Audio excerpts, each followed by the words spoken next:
Chinese Studies, New Delhi. Today we'll be talking about Russia-China relations and the SCO. So a little about the topic. Russia and China have transformed their ties from Cold War confrontations of the 1960s to a partnership without limits in the 21st century. And how does one categorize the current relationship between the two countries? On one hand, skeptics call it an axis of convenience rather than a natural evolution of ties based on mutual trust and goodwill. A large number of scholars from Russia and China, however, stress on common interests and shared views on a multipolar world order. They argue that the US policy of unilateralism pursued vigorously in the last 3 decades have brought them together. So to discuss further on this issue, we have Dr. Ranjan Kumar, who will be a speaker for the day, and Ambassador Vijay I'm sorry to interrupt. It's Dr. Rajan Kumar. No? Oh, sorry. Dr. Rajan Kumar, who is our speaker today, and Ambassador Vijay Nambiar, who will be our chair for the day. So a little about our speaker. Dr. Rajan Kumar teaches in the School of International Studies, Jawaharlal Nehru University, Delhi. His areas of interest include international politics, Russia, and Central Asia, India's foreign policy and research methods. His last book, which was co-authored, Re-emerging Russia, Structures, Institutions and Processes, was published in 2017. And his latest books, Locating BRICS in the Global Order, Perspective from the Global South, is being published by the Lutridge, London in this year. He writes regularly for national and international journals, and his columns appear regularly on Financial Express, for instance, and he is a regular commentator on national and international media channels. Happy to have you, sir. Next, about our chair, Ambassador Nambiar joined the Indian Foreign Service in 1967. He studied Chinese in Hong Kong and served China from 1970 to 72, and returned to South Block and Udyog Bhavan until 1976. He then served as first secretary in Tito's Yugoslavia, and then he was posted from 1979 to 1982 in the Indian mission at the United Nations, New York, and served in Delhi during the 1983 NAM summit after. And I can keep on going about it, and you have a lot of achievements in your career, and I genuinely look up to you, sir. Thank you for being here, sir. So before I hand everything to you, sir, just a little some housekeeping rules.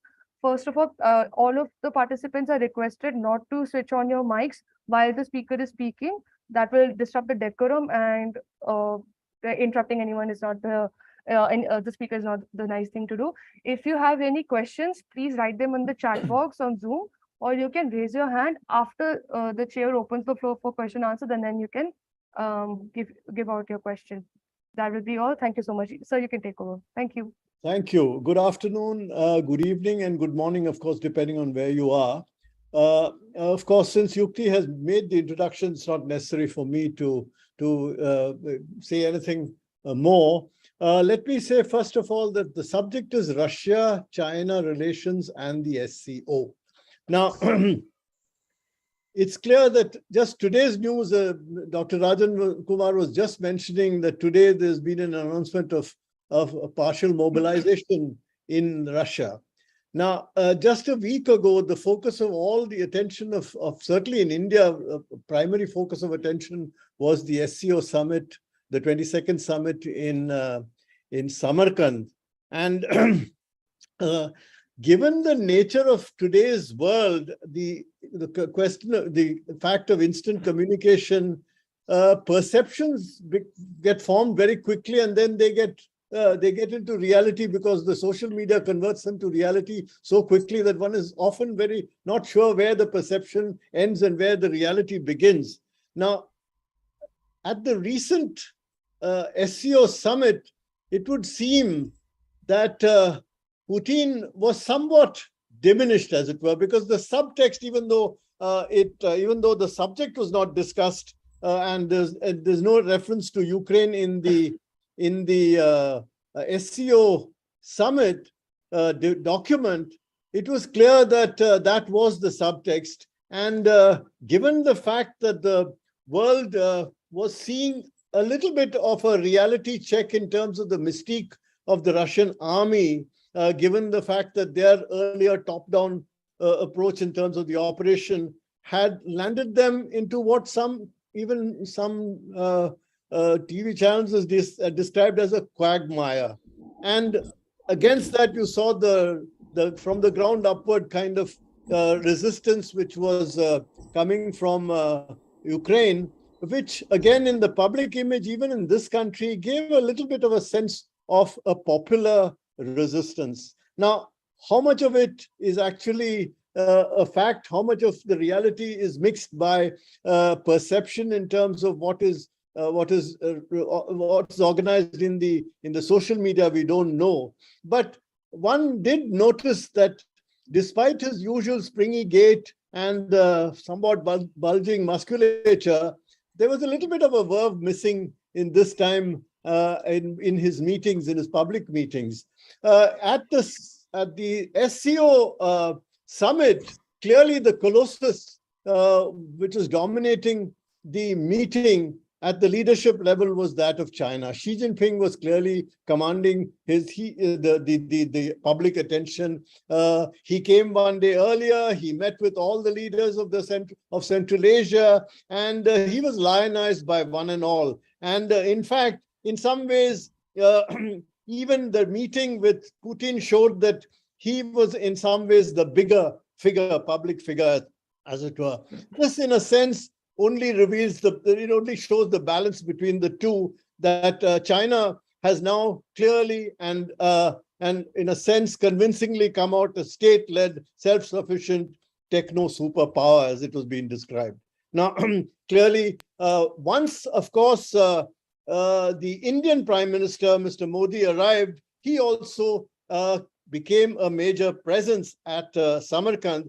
And of course, his statement about the obsolescence of war actually became a buzzword internationally, and it has now become used all over. In fact, there was a sense, at least some of us felt here, that even though Putin was in a sense on a back foot, he seemed to be able to show a greater degree of conviviality, and a kind of the emotional part came out during his meeting with Mr. Modi. And in some ways, even that meeting showed, if anything, the kind of change in the status, as it were, of Russia over the years. Clearly, Russia needs to rely much more now on its future relationship with China, what it talks of a no-limit kind of relationship. There is clearly going to be a great deal of dependence, not a great deal, a considerable amount of dependence, certainly in terms of logistical help and others, in particularly political support vis-a-vis the West. And in its sense of being beleaguered, Russia will inevitably have to turn to members of the SCO and particularly to China for political, even one may say psychological support. China, on the other hand, is both discrete and transactional in much of its attitude. Now, this is the kind of impression that one gets, as I said, more the perceptions created in the public projection of the events of the last week.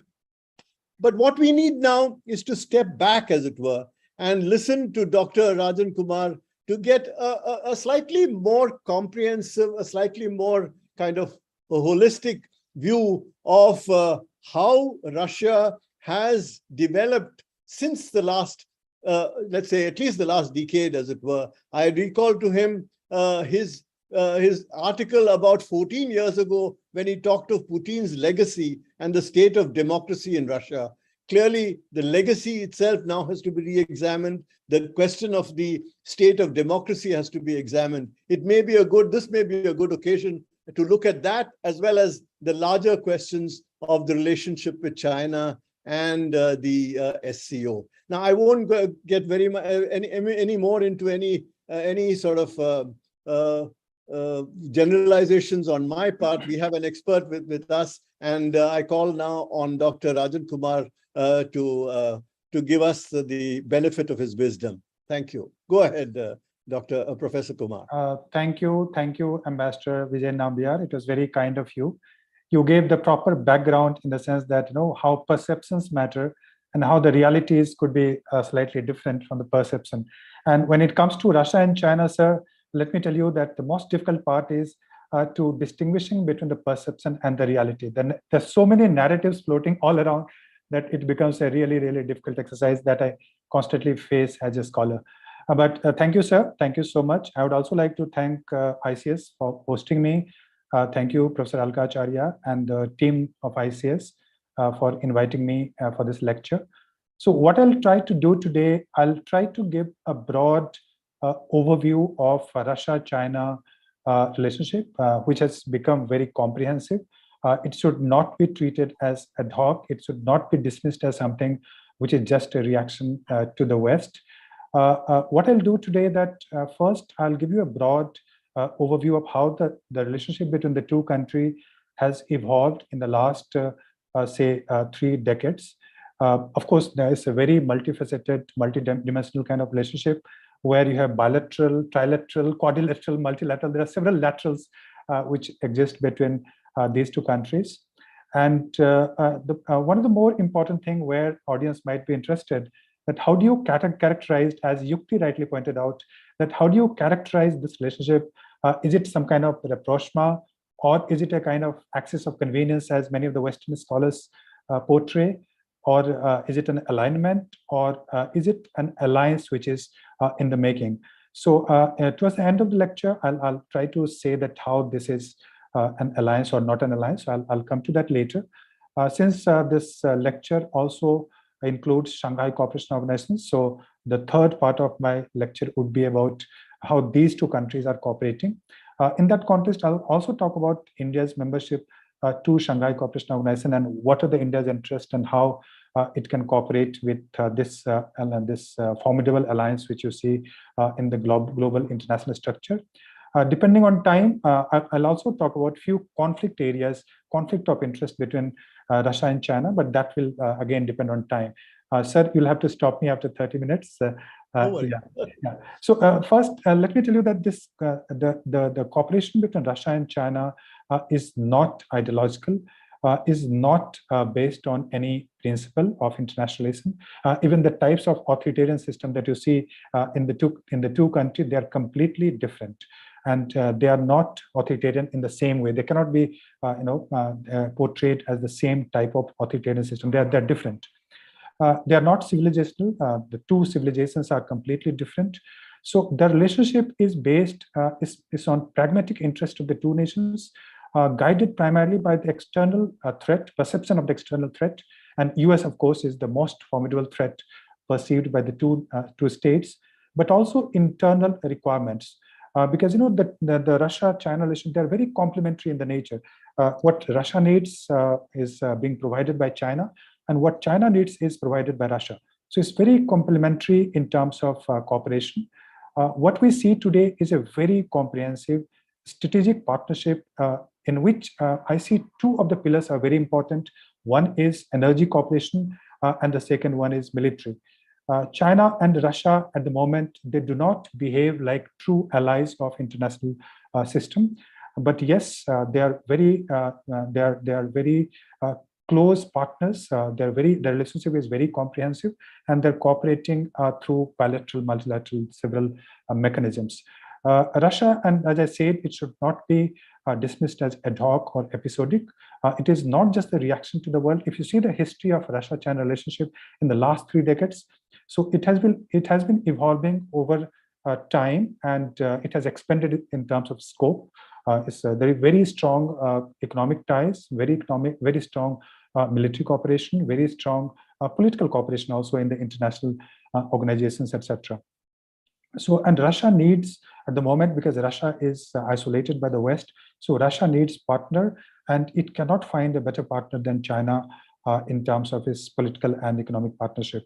China, on the other hand, it receives political backing in international forums, and also it gets energy and military, as I just mentioned.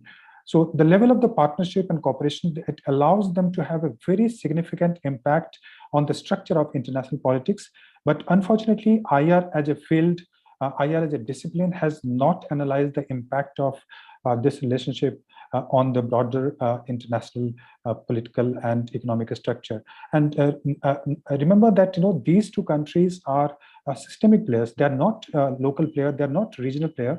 So they are systemic players. And whatever they do, any cooperation, whether it's economic or military cooperation, that those cooperations have direct bearings on this global international politics, and it is the most formidable challenge to the existing world order, which is dominated by the liberal international world order led by the United States. So the conflict is not just military. Conflict is not just economic competition or rivalry. It's a systemic competition where Russia and China, they throw a different kind of economic model to the world, and which actually clashes with the existing liberal order. And number of times, on number of occasions, the joint statements between the two leaders, or also in some of the statements given by Putin, they have completely denounced the concept of democracy, humanitarian intervention, human rights, etc. In practically all the forums, they believe that the concept, the idea of democracy, human rights, that is used by the West as an ideological smokescreen to to humiliate Russia or to humiliate China. And they are together as far as the issue of democracy is concerned, or they talk of territorial integrity, and they have this concept of sovereign democracy where the entire focus is on sovereignty, and they pay only lip service to democracy. So Russia is an authoritarian system, it's a semi-authoritarian, very, very centralized presidential kind of system, and so is China.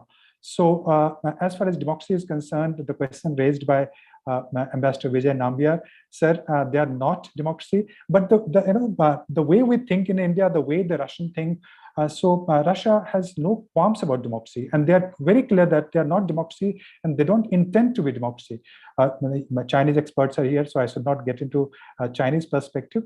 But as far as Russia is concerned, and as far as even Shanghai Cooperation Organization is concerned, they are not bothered about democracy at all. And they do not think that democracy is the best form of government, as probably we believe in India and many other countries. So the cooperation is very strategic, ideological, commercial impulses, according to this Russia's foreign minister, Sergei Lavrov. He pointed out in 2021 that the relationship between the two countries, this is the best in the entire history. And this is not a hyperbole, this is not an exaggeration, this is a reality. If you see the history of relationship between the two countries in the last 100 years, so probably this is the best time in terms of relationship between the two countries. And this is very comprehensive. The biggest factor which have brought them together is, of course, without any doubt, their shared discomfort with the US. And the kind of policies which are being pursued by the United States in Asia Pacific or in Ukraine and through NATO. So that definitely has brought these two countries together. China supports Russia against NATO, and Russia supports China on the issue of Asia Pacific, and it is critical of Quad or even AUKUS, the alliances which emerged in Asia Pacific.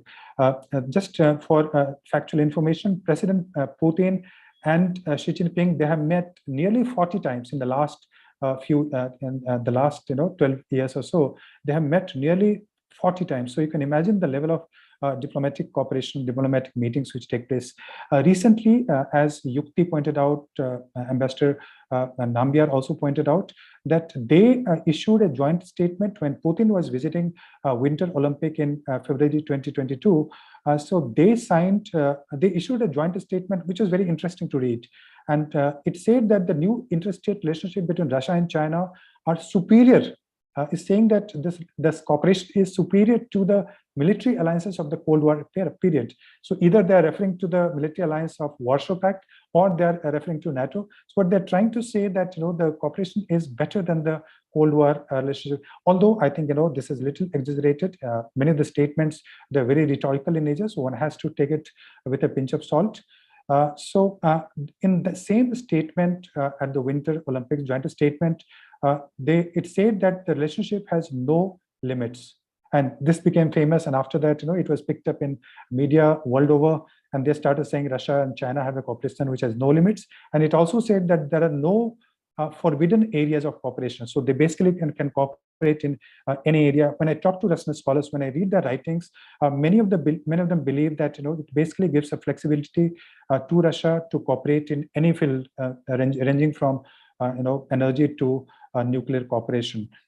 Russia and China, according to that statement, they're entering a new era of cooperation with common stand on democracy, human rights, and emerging situation in Europe and Asia.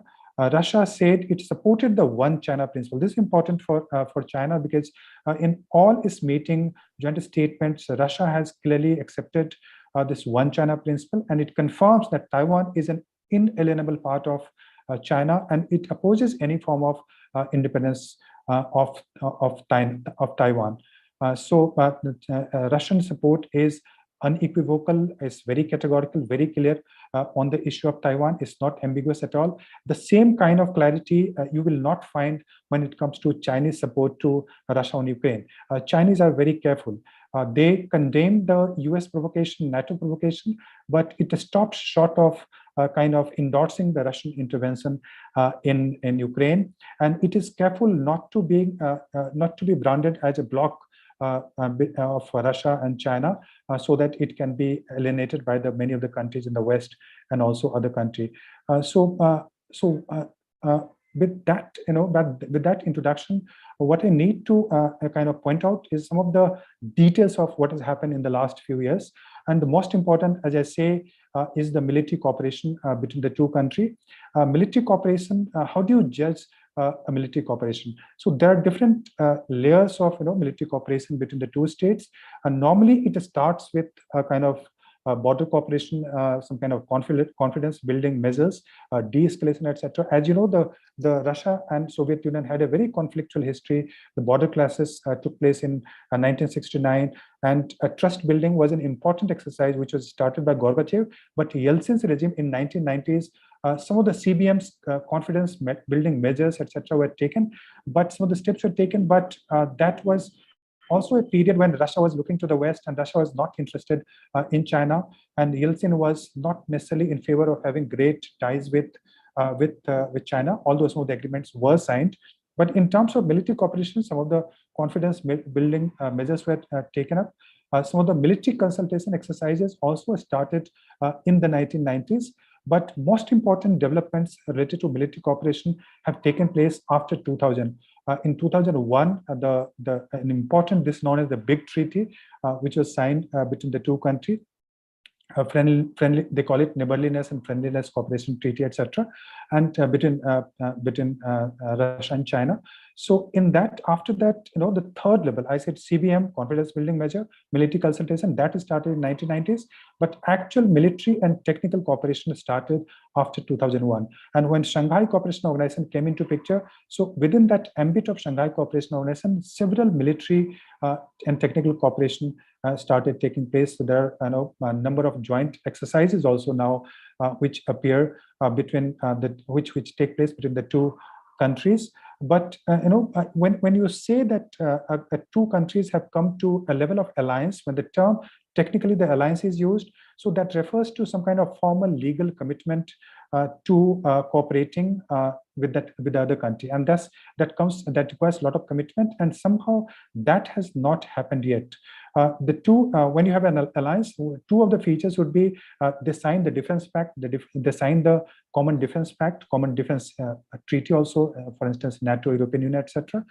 They also have joint military deployment. But as far as Russia and China are concerned, these two things are still missing. So what has happened is that they have gone up till the joint military exercise and several layers of military and technical cooperation, but the defense pact and the joint military deployment is not there as far as the relationship is concerned. And they signed a number of treaties. The most important, I said, was the Treaty of Good Neighborliness and Friendly Cooperation, known as the Big Treaty of 2001 between the two countries.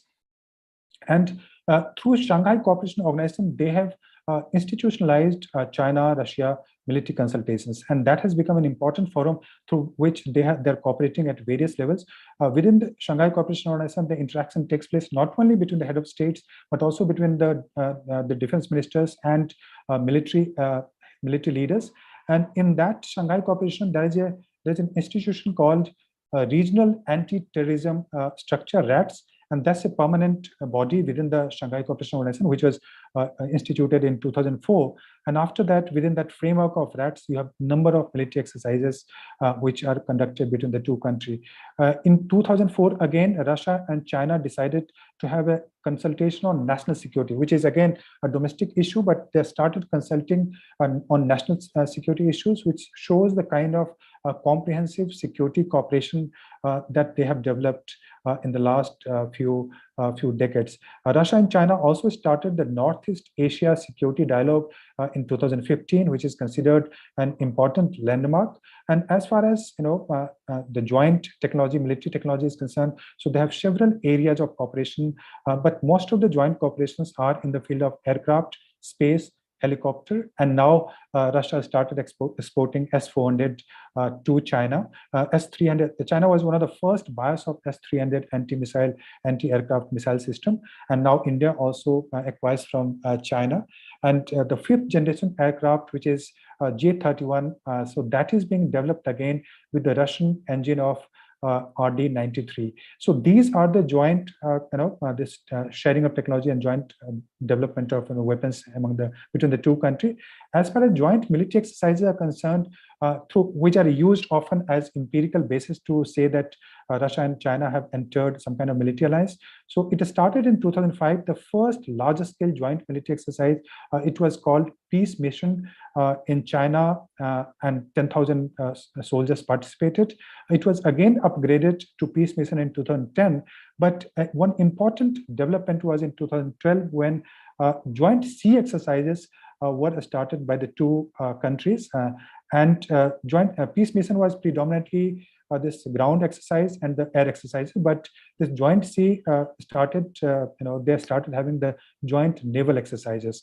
And one of the most important naval exercises took place in 2015, which was done in the Mediterranean. And that raised a lot of eyebrows in the West, because that is the area of NATO. So when they did this joint exercise in 2015, joint sea exercise, so that became a controversial issue. But again, in 2016, they have started doing joint military exercises. They call it aerospace security exercise. So that also started. So several layers, very comprehensive joint military exercises. And they have developed, according to scholars and experts, they have developed a modest level of compatibility and interoperability of the military weapons between the two states. Vostok 2022, it was done recently in the Russia's forest and the Sea of Japan, where a large number. So these are some of the examples through which people argue or experts argue that there is a very comprehensive military cooperation between the two states.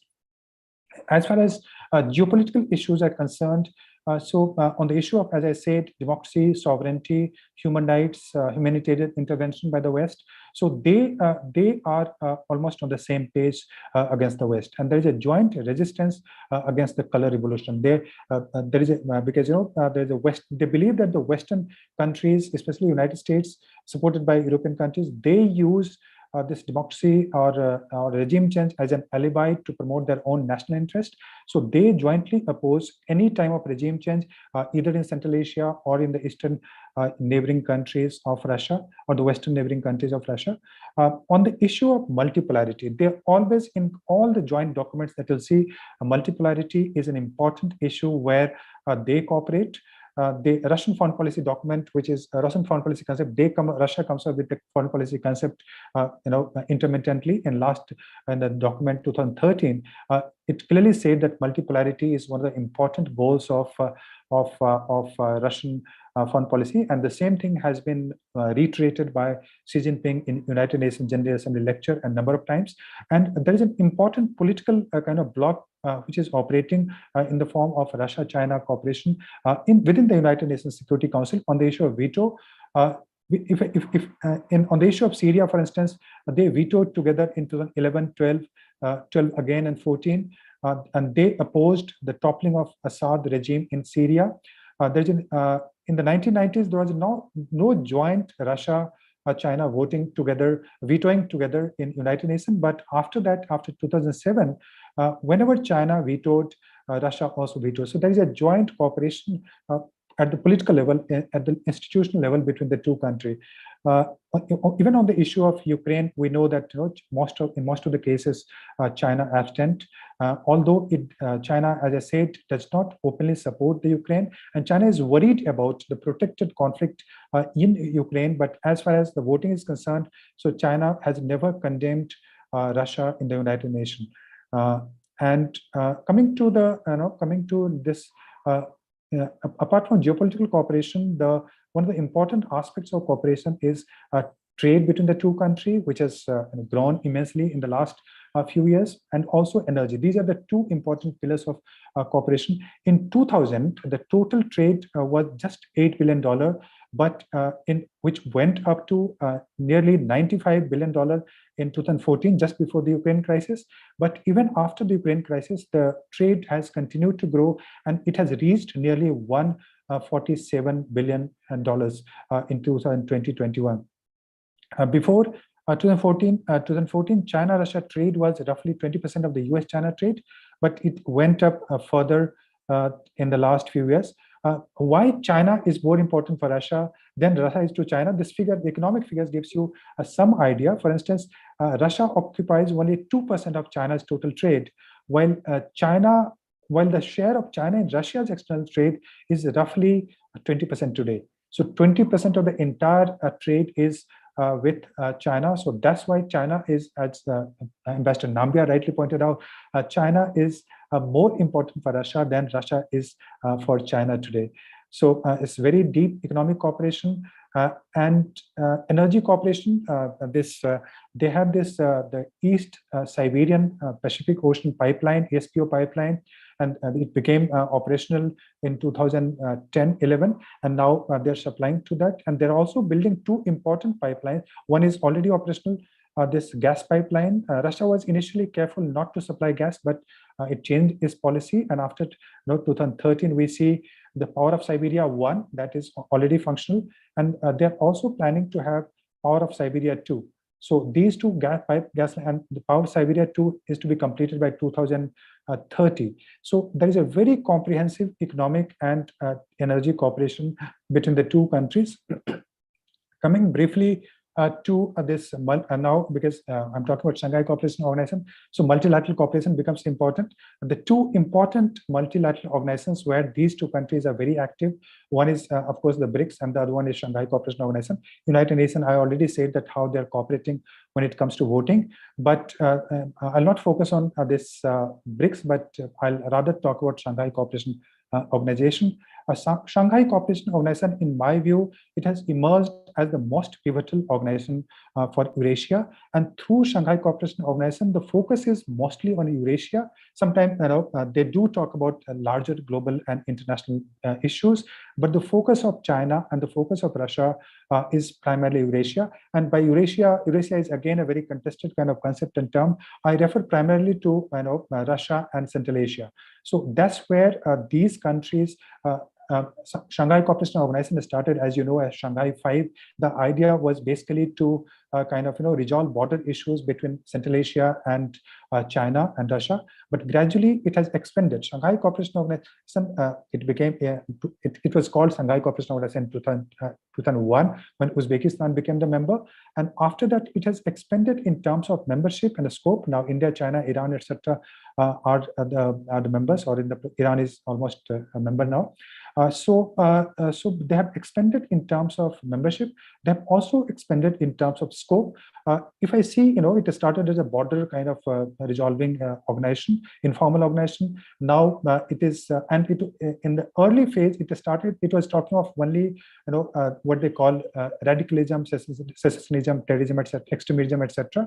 But now, if I see, Shanghai Cooperation Organization has widened its scope. It's talking about a number of issues, not only security issues, but also political and economic cooperation, for instance, and Afghanistan, for instance. So it has widened, expanded in terms of scope. It has widened in terms of its objective, and it has become more like a political and security forum rather than just a security forum, which was earlier, just a few years back. So Shanghai Cooperation Organization. The Western critics I've seen, the Western literature often they dismiss this organization as an organization of authoritarian state, as an organization. Sometimes this is also called as the NATO of the East. But I think this characterization of Shanghai Cooperation Organization of NATO is the East it is not supported by any empirical examples, etc. It is not a NATO of the East, etc. It is not a NATO of the East. It does not have any military. The military cooperation is in the name of terrorism drills, etc., counter-terrorist drills, etc. So it is not a military organization at all. And as long as India is a member, it is unlikely to emerge as a military alliance. This organization will not take the shape of a military alliance because India is very careful. But remember that not only India, but also Central Asian states, they do not want this organization to be exclusively anti-American kind of or anti-Western organization. They're careful in balancing different players, and they're happy that India has become a member, and India kind of rejects to any idea of this organization becoming strictly military kind of organization or alliance against the West. These countries, as I said, they are against the idea of democracy promotion. They propagate the idea of sovereign democracy. Sovereignty is the real issue, and they are not much concerned about the idea of democracy. Most of the states are authoritarian. India is the only proper democracy that you have, followed by Pakistan in that organization. The rest of the countries are authoritarian, and they seem to be quite satisfied with that status. There is no move, there is no attempt to democratize, and because they also follow the policy of territorial integrity and non-intervention, so they do not consider the business, it being the business of Shanghai Cooperation Organization to interfere or intervene in the name of democracy in these states. So as Shanghai Cooperation Organization is not an alliance, it is a political and security forum where the focus is Eurasia and not necessarily the global issue. This is an important organization for India because it gives India access to this Central Asian region.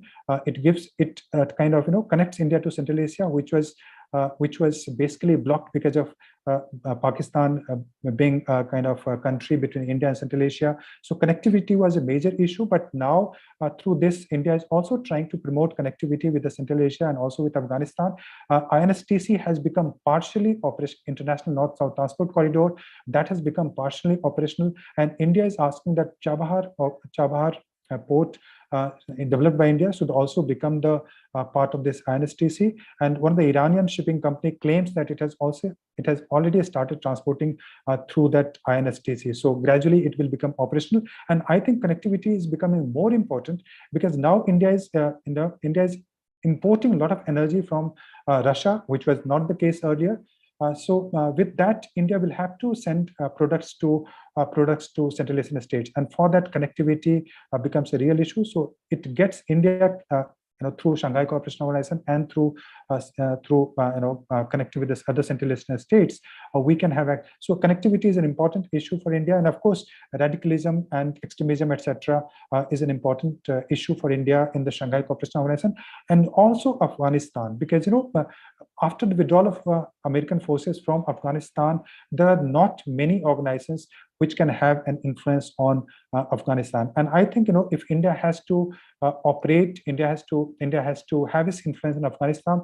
So Shanghai Cooperation Organization is a good platform, and Shanghai Cooperation Organization and CSTO, they kind of have outreach program with Afghanistan. So for these reasons, this Shanghai Cooperation Organization becomes very important.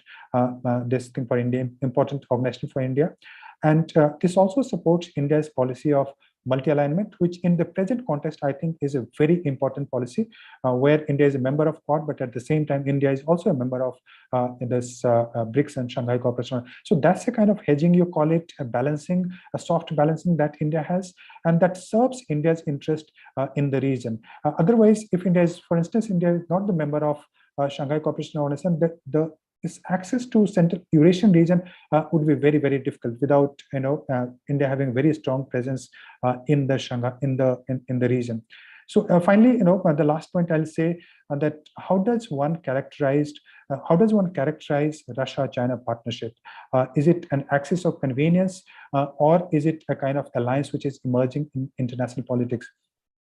Bobolo, and there are many Western authors who argue that this partnership is an axis of convenience. It is driven by pragmatic appreciation of the benefits of cooperation rather than deeper like-mindedness. This is more like, according to him, the strategic trust between the two nations is still elusive. And Moscow worries about the China's growing assertiveness in East Asia, its displacement of Russian influence from Central Asia, and also the emergence of a possible G2 kind of situation where United States on the one hand and China on the other hand. So Moscow is worried about, according to him and a lot of other Western scholars, Moscow is really worried about that kind of situation, and it does not want China to become very powerful in Central Asia and other parts also. Russia, according to him, is also anxious about the growing asymmetry because Chinese economy is roughly 9 to 10 times bigger than the Russian economy. So Russia is always worried about the growing asymmetry, and now China is becoming not only economically powerful but also militarily powerful. So that is creating a lot of tension in Russia also, and Moscow worries quite a bit about it. In addition, Moscow and Beijing also, they are fundamentally different over the new world order. So the people argue that China is more interested in competing with the United States and a kind of bipolar kind of world rather than a multipolar world, where other players like India, Russia, European Union become important player. Although this argument is dismissed by most of the scholars, and China, if I see the joint statement, China also recognizes that the world is very uncertain, but at the same time, the emerging world order is likely to be multipolar rather than bipolar. So I do not subscribe to the G2 theories proposed by many of the scholars. Russia appears more keen on signing stronger military and economic cooperation compared to China, and China's might, as I said, is almost 9 to 10 times bigger than the Russia's economic might. And what we're witnessing, probably according to some of the Western scholars, is the rise of China and the fall of Russia. Although the conflict what we see in Ukraine, Russia might retain the territory of Ukraine, etc. But what we are seeing, if we see the demographic decline, the economic status, etc., so it's very unlikely that Russia will continue to grow the way it did in the first decade of the century and the way it did earlier during the Soviet times. China also views Russia as a country in decline. Compared to Russia, we see China as a future superpower. So Russia-China rapprochement could, some of the people fear that it can turn Russia into a satellite state where Russia becomes the supplier of raw material to China, and China will continue to play its game of aggressive, powerful neighbor. So finally, I'll take 2 minutes and I'll finish my presentation here. So why Russia and China, are they planning to have some kind of alignment or some kind of alliance in terms of partnership? I think, in my view, the formal partnership that involves, traditionally it involves large commitment on the two sides, and a lot of the people have argued that the proper alliance does not favor either Russia or China. So because China is worried, as Mersheimer and a lot of other people have pointed out, the formal alliance kind of contains the burden of commitment. A country can be dragged in others' conflict, which is known as the fear of entrapment, and a partner may not comply with the treaty clause, which is known as fear of abandonment. So fear of entrapment and fear of abandonment, that is kind of restraining both the countries when it comes to forging an alliance. And they prefer a policy of soft balancing rather than a policy of formal legal binding commitment in the form of any kind of alliance. So it's very unlikely that they will form a proper formal alliance. Russia and China do not favor a formal alliance because of the fear of commitment, and Russia has invaded so many countries in the last few last 2 decades. It has Georgia, intervened in Georgia, then intervened Ukraine, Syria, and again Ukraine. So China fears that it can be entrapped in Russian conflict, and where its national interests do not lie. So in that kind of situation, China may not go for a formal alliance with Russia. Russia, on the other hand, also fears that Russia might be entrapped in the Asia-Pacific conflict with the United States, and that may not be the right thing for Russia to do. Many of the Chinese experts that have read in the last few days and months. So what I found is very interesting that even the Chinese experts are worried that China has. They argue that I was reading Global Times just a few days back, and a number of scholars. So they argue that Chinese interest is global. Chinese interest is not regional. And if it goes for some kind of alliance with Russia, so it might alienate large number of countries in West, in Latin America, in Asia also. So China has many friends in the world in addition to Russia, and China needs to prevent the West from propagandizing Russia and China as a political and military bloc. So many of the Chinese scholars fear that West is trying to portray Russia and China, this partnership, as a military bloc, and they disagree with that. They think that is not happening, and it goes against the interest of China. So there is, according to them, there is a Western attempt to create a kind of camp of Russia, China, and that is deliberate, but that is not the reality. But the last point I would like to say, so there is a lot of conflicting areas also between the two countries. They have a history of rivalry and clashes, border clashes, as I said, in the 1970s, etc. Power asymmetry is a real issue for Russia. And Siberia is an area which population is very low. So Russia always fears that there can be sometimes that they use the term Chinese threat or yellow peril. The Siberian Russian area is very thinly populated, where the Chinese area is very densely populated. So the fear of migration is there, and sometimes in the national narrative, this hyper-nationalistic narrative, this is again kind of exaggerated also. So there is always a fear that if China becomes very, very strong in the east, in the far east of Russia, so that might lead to some kind of conflict in Siberia also. And there are also issues related to joint military exercises, delays, interoperability, etc., language issue, etc.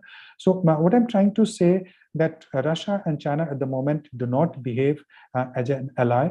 The partnership is very, very comprehensive, but they may not go for a very comprehensive formal military partnership. So I think I'll stop it here, and if there are a few questions, then probably I'll try to answer to the best of my understanding. So thank you so much, sir. I'll stop it here. Sir, unmute, sir. Thank you, Dr. Rajan Kumar, for your very, very comprehensive sort of reflections on the entire state of Russia-China relationship. And you mentioned Russia-China relationship. So you're actually looking at mainly from, as it were, from the focus of Russia, which I think is very interesting. Now, I'll just make a very short question and then leave it for the. There are at least 2 questions in the chat tray. No, 3 questions now. But I'll just one question I wanted to check with you, and that relates to the Shanghai Cooperation, which you said is, in a sense, for them very important as a multilateral organization. You said that for the Central Asians, it is important to have India as a balancing factor. I was wondering what, in your view, is the attitude of China and Russia, or the Russia-China attitude towards India's participation in the SCO? Because do you think that is more like a Trojan horse? Do they suspect India is like a Trojan horse, or do you think that they do see a genuine role? Or in some ways, as you were mentioning at the end, China's not wanting a regular, formal alignment leaves them with having their cake and eating it too, as it were. In a very common, in some ways, is that the reason why they are willing to even tolerate or accept India in the SCO? Or is there, you think that will we face any kind of opposition, criticism, or some kind of negativity from China in terms of our attitude or our participation in the Shanghai. That's just one point. I'll now, just as far as I can see, the chat box has a very interesting, Debraj Ghoshal has, of course, made a question saying, I'll read it out very, very quickly. Russia-India relationship is long-term and multidimensional, but defense ties is very critical for India. With Russia getting closer to China and China becoming a big brother in the relationship, the scenario of escalation of India-China military conflict, how dependable is India's dependence on Russia? What are the options for India in such a scenario?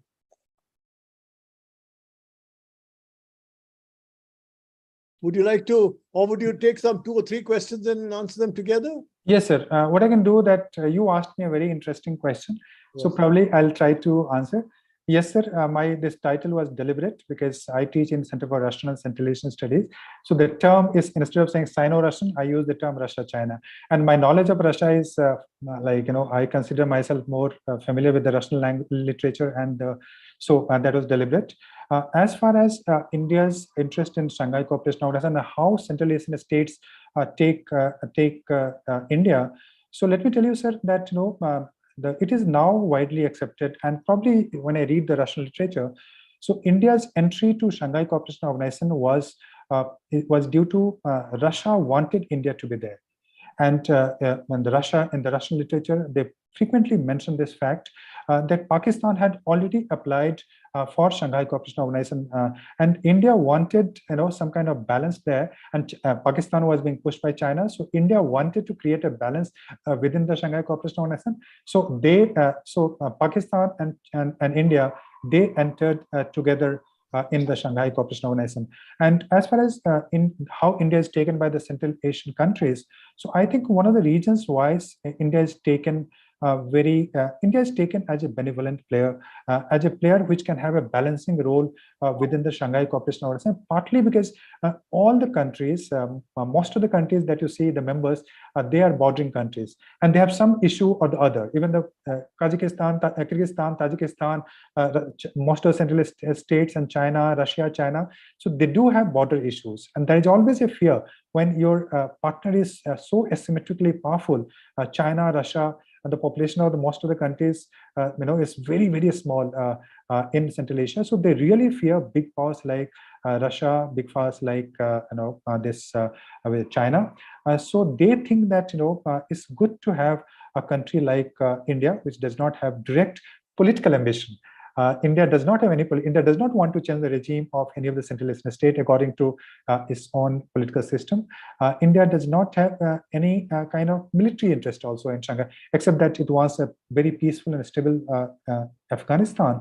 So that's why, and India now is an emerging power in terms of its economic power, and it's also in terms of its global outreach, etc. So because of that, Central Asian states take India very, very seriously. They do not feel intimidated. Many of the Central Asian states, often after the Ukrainian crisis, they are feeling more scared today. Because they think that in Kazakhstan, also in Kyrgyzstan, there's a lot of Russian population. So they fear that if something happens, that kind of situation might emerge in Central Asia also. But if they have an organization through which they can have a balancing actor, so that is good for them. And they, as I said, they do not want Shanghai Cooperation Organization to become anti-American organization, because they also want Uzbekistan and also to an extent Kazakhstan. So they want to have a good cooperation with the United States and also Western countries. So because of these reasons, I think India is taken very positively, as a very seriously as a balancer in the region, and as something where if connectivity increases, there is a lot of commerce that can take place between the two countries. Let me tell you, Central Asia, this region of Central Asia is treated by Russia as its own backyard. That's what they call it. Sometimes the term used is near abroad also. So they treat as its own backyard. So they are not willing to tolerate any security influence of any country in that region. To China, it has allowed economic and commercial cooperation. But the moment China enters into security cooperation, so Russia gets very alarmed and it starts panicking. And as a consequence, there is a contest also between CSTO, this Collective Security Treaty Organization, which is again a Russia-led organization, and Shanghai Cooperation Organization. Russia is also, according to my understanding, Russia is also not very keen on the Shanghai Cooperation Organization having close ties or cooperation with BRI. And one of the reasons why Eurasian Union, which is economic union of led by again Russia, so one of the reasons why Russia does not want to sign free trade agreement with China is partly because it fears a lot of dumping of goods from China, and that will be very damaging to Russia and also Central Asian states. So there is a lot of economic contest also, which is manifested in the region through when these powers compete at this thing. So that is the answer to your question, sir. And then I'll go to chat and I'll pick up this Devraj Ghoshal. Russia-India relation is a long-term, multidimensional. What are the options for India in terms of scenario? Professor Devraj Ghoshal, SPJan. Devrajji, thank you so much for asking this question. And I think the partnership that you see with Russia today is very reliable. And I do not see any major areas of constants between the two. Yes, Russia at times is critical of India in the Indo-Pacific, and Russia, but somehow India has there's a very complex kind of relationship. India has sometimes India has kind of understood that China will have Russia and China will have good partnership because of the Western regions, and Russia has also understood that India is bound to have good partnership with the United States through Quad or through other mechanisms because of its own border concerns with China. So that understanding somehow is there, and they do talk about rhetorically at times, but they do not raise this issue very, very seriously. So that understanding, in my view, and defense cooperation between the two countries is very, very strong. Even when Russia and China were clashing at the border in Ladakh, Russia did not stop supplying of weapons to India. In fact, this S-400, etc., Russia didn't stop. So that goes on to show that this is a very comprehensive partnership. It's also the ties between the two leaders, etc., is very strong, and also defense reliability is there. And once you have defense tie, joint production, nuclear cooperation, space cooperation, etc., so you have basically long-term ties. And I consider Russia-India cooperation to be very important also in the Eurasian region, partly because if Russia does not allow any country in Eurasia, if you do not have a good ties with Eurasia with Russia, so India's entry into Central Asia would be very, very difficult. So for that geopolitical region also, it is very important to have very good ties with Russia, and also for geopolitical regional power dynamics. We do not want Pakistan, China, and Russia to kind of have a partnership. So for those geopolitical reasons, I think cooperation with Russia and cooperation with Russia in Eurasia is important. So that was the answer to your question. The next question. Yes. Yes, sir. I'll read it. Thank you for, you have emphasized the growing China-Russia strategic partnership, including the military cooperation, military consultation as a template. My question is, in the Chinese popular perception, Russia is perceived as unfriendly towards. Institute of Chinese Studies. Can you mute, sir? Sir. Sorry, somebody has to mute. Yeah. Sir, Shekhar Sinha, sir. Please, if I may request you to mute, sir. Yes, sir. Thank you, sir. So during 100 years of humiliation, the Chinese actually view Russia as a bigger aggressor and enemy than the West. But guided by prevailing geopolitics, most Chinese analysts today say China needs Russia more than the China needs the West. So how do you explain that? Does China gain as Beijing does not want Russia to fail or emerge weak from the war in Ukraine? Also, Beijing does not want a quick Russian win either. I think, sir, where I mostly agree to you that the relationship between Russia and China, it has not been cordial historically, and many of the internal, if you read the non-official narrative, so many of the people think that a large part of Siberia actually belonged to Russia, and which was handed over by in the 19th century to Russia. So many a times they demand.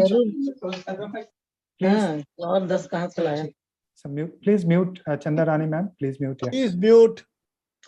Yeah. That sense of humiliation is there, but the sense of humiliation is more towards the West rather than towards Russia. And as I said, that the relationship between Russia and China is not principled. It is not ideological. It is not based on some kind of civilizational cultural understanding. It is more pragmatic, based on the actual real understanding, and the factor which has brought them together and which always figures in the Russia-China security calculation is the US threat. US threat has brought them together, and so is very pragmatic. And but where I disagree, sir, Hemant sir, probably is that Beijing does not want a quick Russian win. I think Beijing thought, in my view, that Russia, it will take just a few days. Russia will intervene, capture whatever it has decided to capture, and come back. But I think that calculation of Russia itself failed. Russian objective failed in Ukraine in that sense.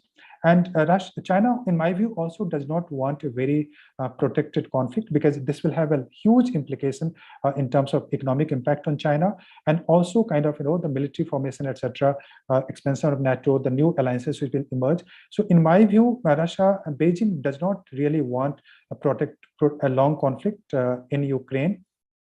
And yes, if Russia won, that would be better for China. But in this kind of conflict, it is very difficult to say that which country is going to win, because it's long time. It's going to be a frozen conflict for a long time. And even today, the fact that Russia today has issued a statement that it is going to partially mobilize, and that means that Russia is also not very happy with the outcome. And its mobilization, the full-fledged military mobilization, whenever it takes place, it is saying it partial, but it can be more than partial. So that mobilization shows that Russia is yet to achieve its objective. Yes, it will do its referendum, etc. But again, controlling that region, and if the West continues to supply weapons to Ukraine, so that would be kind of nightmare kind of situation for Russia for a very, very long time. A question from Jaideep Gadhavi on our YouTube channel. Jaideep Gadhavi is from the YouTube. It talks about being junior partner.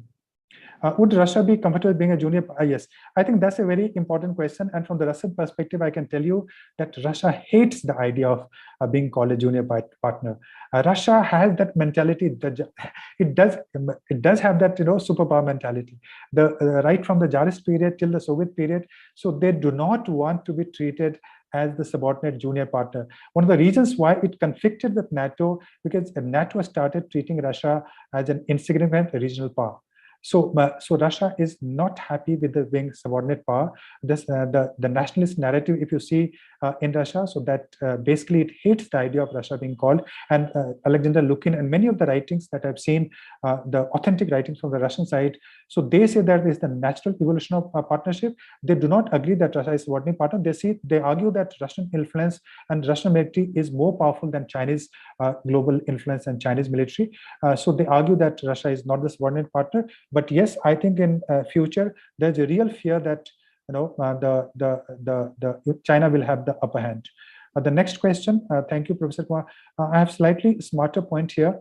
Sorry. China is present leader, particularly is driven by its ambition of becoming global power, displacing USA in a good time.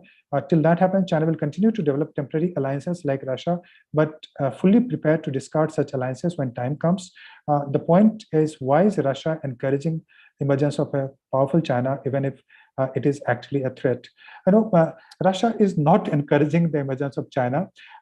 China is emerging powerful because of its own economic and political dynamics. Russia is this tie-up that you see between Russia and China is actually pragmatic, because Russia has been pushed by the West. Russia, let me tell you that in the 1990s, when Yeltsin was president, Russia wanted to become the member of the West. And if you know the culture and civilization of Russia, so Russia always thinks itself as a Western country.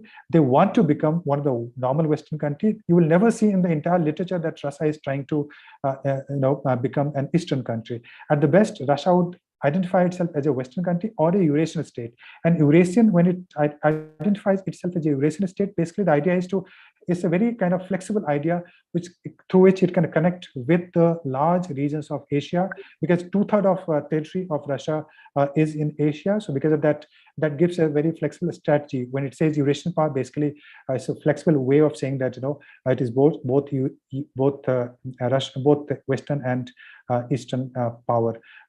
Kindly request all participants to mute. Okay, so I think sir, I think these are the questions I can see in the chat box. And yeah, very good. I would like to know if there's anybody who would like to use the raise hand option. Yes, and, I have. Yeah, please go ahead. I have raised Go my ahead. hand. Okay. Go ahead, Alka. Sorry. Yeah. No problem. So Rajan, thanks. It was extremely interesting. Now, my question is more about the overall argument that comes out of your presentation, which I feel is somewhat disbalanced, if I may put it like that, because you made a very interesting observation at the very beginning when you said that the Russians and the Chinese are two very powerful countries and they are systemic players. Okay, so that was one aspect, which means that obviously there is a certain kind of a convergence in the way in which they would look at their cooperation towards systemic transformation. Now, as you go along, you obviously talk about the Russia-China dynamics, then obviously the much more powerful position of China. Then you bring in all the other divergences, then their conflicts or diverging interests in Central Asia and elsewhere. And yet there are these 2 or 3 very strong pillars on which this cooperation rests.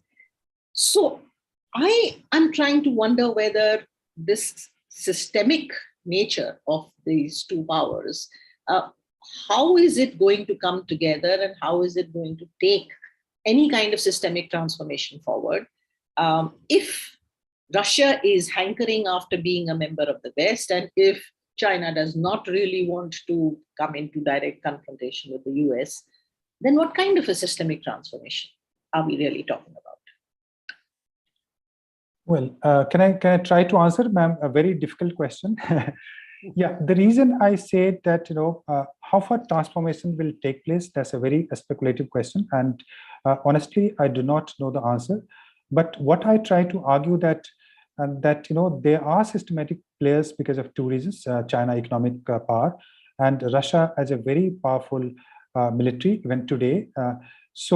And they, and also beyond that, one of the things that strikes me in terms of understanding the systemic transformation, because the economic models, if you see, of these 2 countries are very different from the liberal economic model that you have in the West.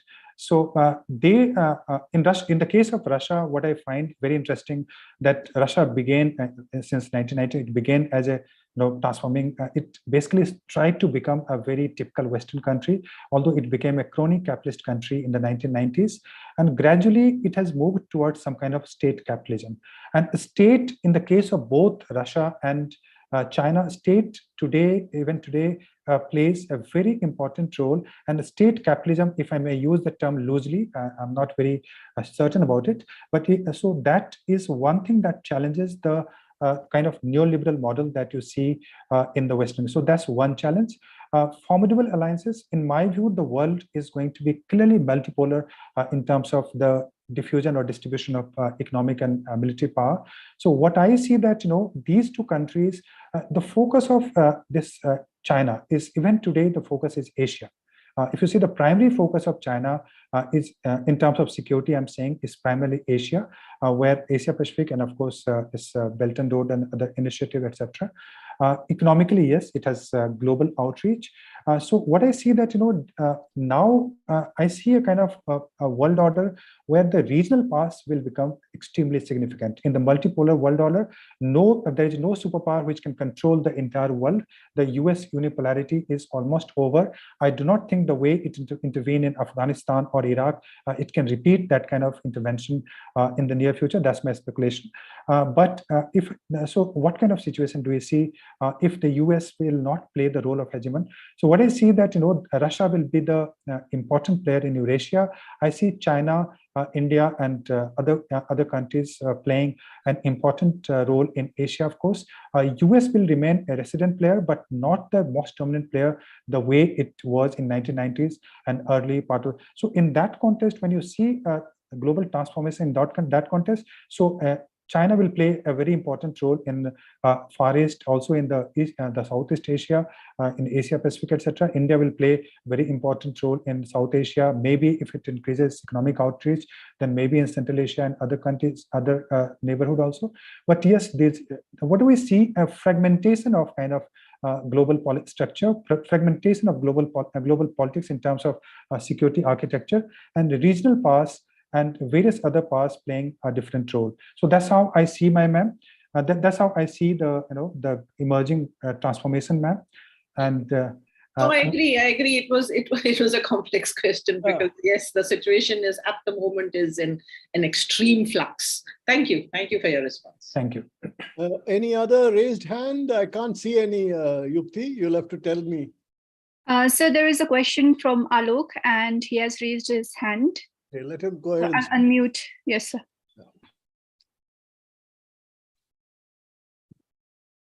Alok, go ahead.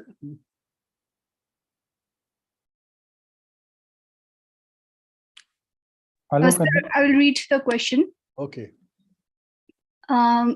You made a point about the USA making democracy and theological application of liberal capitalism as a political smokescreen for its hegemonic politics. Sir, I want to know your opinion on the observation that Russia's concern of its territorial sovereignty too is merely a rhetoric with a strong imperialist inclination to control Central Asia as the key to dominating Eurasian landmass. And in a liquid and uncertain state of neoliberal politics, do you see any remote possibility of Putin doing Ukraine on Central Asia? Alok, let me first acknowledge that I, for a long time, despite all my understanding of Russia, never thought that Russia is going to invade. So don't take me seriously what Russia is going to do as far as Central Asia is concerned. I'll give you some of the experts from Central Asia, and they are really worried. When I talk to some of the specialists from that region, so they argue that after what has happened in Ukraine, so they have got really worried in Turkmenistan, in Kazakhstan, in Kyrgyzstan. So they fear that, because these countries also have, for instance, Kazakhstan, Kyrgyzstan, etc., they have good amount of Russian population, Russian minority population. Kazakhstan, for instance, roughly has around 18 to 20% of Russian minority. Kyrgyzstan also has it. And these economies are also dependent because of the Soviet Soviet network. So they are dependent on Russia. So they fear that, Russia can play this kind of, that might happen in this Central Asian region. Of course, Russia will not accept that. Russia denies all the time. Putin has said a number of times that he is not trying to revive the Soviet Union. And in my view, revival of Soviet Union is not possible at all. Russia does not have that kind of either desire or intention or the capacity. So that will not happen. But the fear of some of the Central Asian states are genuine, and they use the term sovereign democracy and non-interference. But that means non-interference. When they use the term, that basically means non-interference from the Western country. What it basically implies that Russia can intervene because of its historical ties, historical connection, economic. So it is not a neutral term when you use the term sovereign democracy. And as in the case of sovereignty, in fact, China has also said just before the Ukraine crisis and also after the Ukraine crisis that it respects the territorial sovereignty. In a way, it was trying to send a message to Russia that this will not recognize either Donbass, Donetsk, or Luhansk, the regions which has been recognized, the two states which have already been recognized by Russia. So I think I'll not use the term imperialist, but yes, Russia does want to have influence in the region without any doubt in Central Asia. It will not allow other powers to play important security role in the region. So I think imperialism is a term which has different connotation. So not imperialist, but yes, influence it definitely wants to have in the region. So that's my answer. Well, thank you. Is there? I don't know whether there's any further question. I can't see any in the. Yes, sir. We've addressed all the questions and addressed all there the are no questions. raised hands. Sandeep Mishra. Sandeep, yeah, go ahead, Sandeep. I don't have any question at least. I just said it's good to hear this presentation. Oh, okay. Oh, very good. Oh, well, if there is none, I think we have almost reached the time. We've in fact extended it as far as I can see. But let me thank you, Dr. Rajan Kumar, for a fascinating kind of examination of Russia-China relationship, which is so multi-textured, multi-layered, as you say, but at the same time, there's no civilizational kind of connection, as you say. It's pragmatic, it's transactional, and at the same time, it does have certain systemic ramifications, which may actually be just conjunctural. It may not really go for a long to medium term, but as you say, if you are looking at a kind of a transition towards a multipolar kind of an arrangement, then in some ways, even China is probably not fully satisfied, because in a sense, within a multi sort of polar kind of a situation, the essential reflection of the weight of China as it is growing to become one of the most powerful countries in the world will not be fully reflected in terms of the distribution and influence on a global level. So it was interesting to see how things will develop. And you have reflected the perspective from Russia, particularly in this particular area of Central Asia, very, very effectively. I think you've given us a lot of food for thought. Thank you very much. I don't know if there's any further comment, reflection, or piece of wisdom any of the others could give at this stage. If not, I think I'll close the discussion by thanking you once again, Professor Kumar. And thank you, sir. Thank you, ma'am. And thanks all the audience for their very, very spirited questions, as well as for joining this particular discussion. Thank you. Thank you. Thank you, sir. Thank you. Thank you, everyone.